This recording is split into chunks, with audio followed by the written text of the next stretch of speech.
Dice Kitty here, and I have a new retro recap for you this week.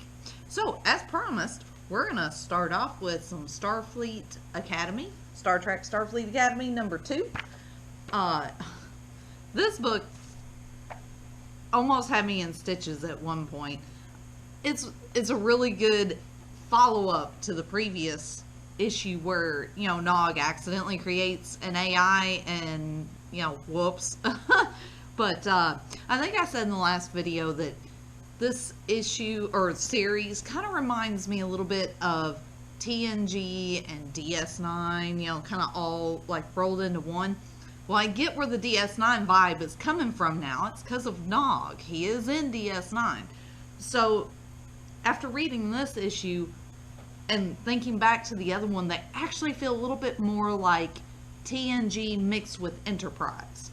And I really like that. It's got the episodic feel, but there's the underlying story like in DS9. So, and the underlying story is about the Vulcan team member. That's her on the cover. I don't know if I'm saying her name right. I have a certain way I say it in my head, and I don't know if that's right. T'Pring? I'm not sure if that's how it's supposed to be said. But we see a flashback early on in the book where it's her and her Vulcan father, but then she sees Subcommander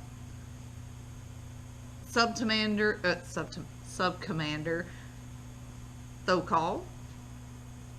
So we still have this feeling that she might be a Romulan spy. We don't know for sure though.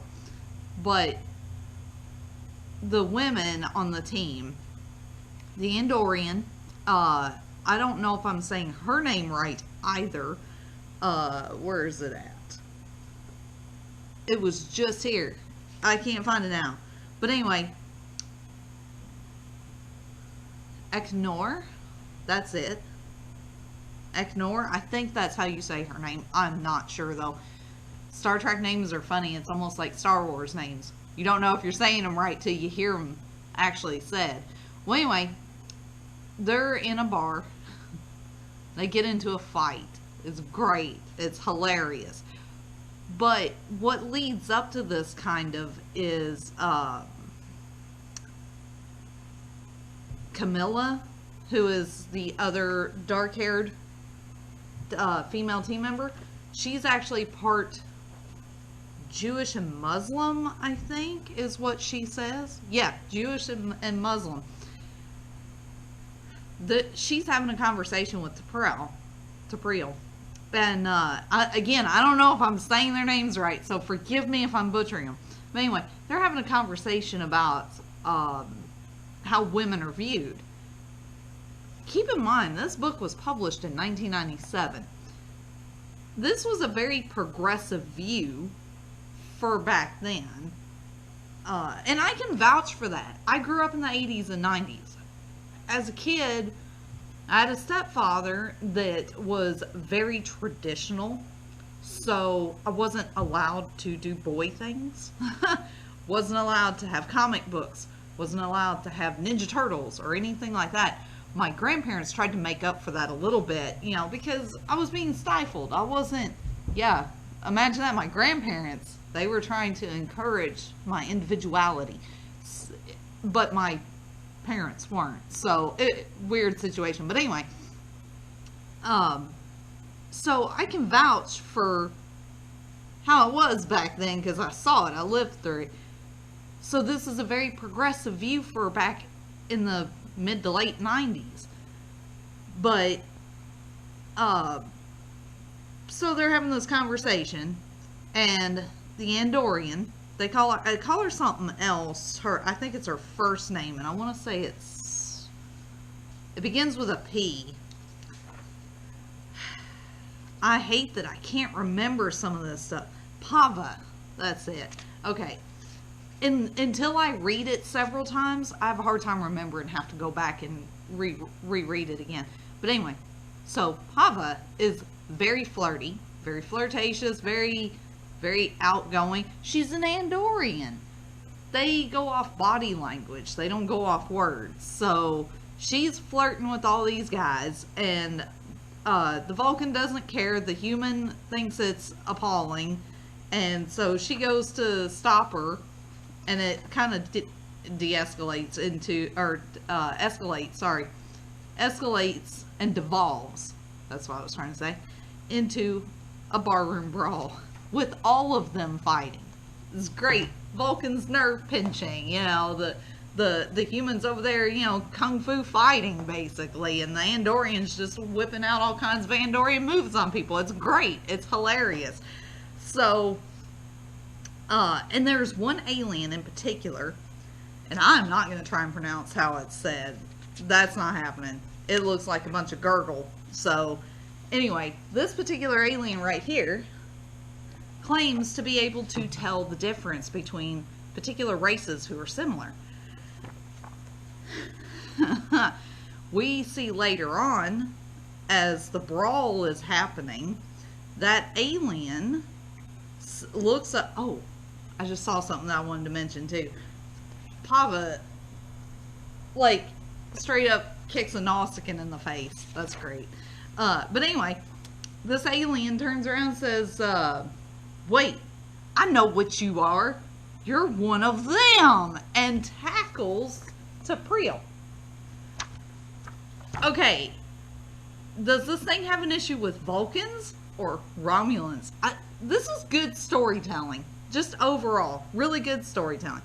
So there's the barroom brawl part, and then there's another part, and it's kind of a secondary story to the whole brawl thing, which, by the way, all works out. They find out that the alien's not a dude. It's actually a she. And even the women are surprised. They're like, she? What? It's great. But anyway, so Nog is trying to learn English. Like, read English better. Decker tells him, because Nog is like, I want to read your stuff, not just what's in the computers. So Decker tells him, fine, just go to my quarters, read whatever you want. Well, Nog goes in there and he finds a locked box and opens it, and there's a whole bunch of comic books in there. And I'd be doggone if there's not some notable comics in there. Bunch of X-Men and Captain America. Yes, actual, guess what, guys? X-Men and Captain America are in the Star Trek universe. But anyway, I was looking for the picture, and I can't remember which one it is. Actually, I think Jeff might actually have this particular issue on the wall over there. Maybe. I'm not sure though. It's hard to tell. I'm not sure what number that is, but it's a first of some kind. So that might be issue number 1 of X-Men. And no, he doesn't have that one, but he's got a very early one on the wall. So I saw that. I was like, oh, that's cool, you know. Anyway, so those comics are now canon to me in the Star Trek universe. Well, anyway, so Decker comes in and sees Nog reading his comic books and flips out. He's like, no, they're hermetically sealed. You're not supposed to open them. And he's like, but these stories are so good. What's the value if you don't read them, you know, type of thing. So Decker gets upset, shoos Nog out, and later on, like after the barroom brawl stuff is going on, because it flip-flops between both stories, Nog comes to apologize to Decker, and he brings an apology gift. And Decker says, let's see, but while I was putting the comics away, I started reading one, and then another. They were weird, dated, and really fun to read. And in all those years, I'd never read them. I guess I feel embarrassed that I overlooked their real value. And I suppose in a way, I should thank you. I was like, oh my god, that's exactly what I'm doing with retro recap stuff, is reading old comics and telling you about them, so that way you can either try to find them or find other older comic stuff that you might be inspired to read, want to read, check it out, whatever, even if it's weird and dated and unusual. So, sorry, I'm up at the store and it's early morning, so it was weird that there was a car outside. Apologies for that glance away. But anyway, so Nog in turn says, well, then maybe instead of giving you this outright as compensation for damage to your collection, we can co-own it 50-50. And Decker's like, what are you talking about? Nog goes, this. I was like, oh boy. Then after that, he's like, that's from the early 40s, mint condition and not replicated. How'd you get a hold of this? He's like, you heard about my accidental visit to Earth's past? If you watch DS9, there's an episode called Little Green Men. Nog, Quark, and Rom go back in time to the 40s. It is hilarious. It is probably one of my favorite DS9 episodes, one of the favorite episodic episodes. So anyway,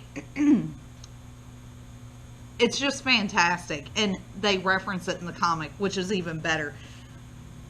But then, after Nog leaves, Decker gets invited to Red Squad. Oh boy, if you've watched the show, you know exactly what that is. So, I loved this issue. I teared up reading this issue. Fantastic issue. Loved it. So, I just realized something. My recap has gone almost 12 minutes, specifically just about this book. Because it's that good. I could talk all day about this book.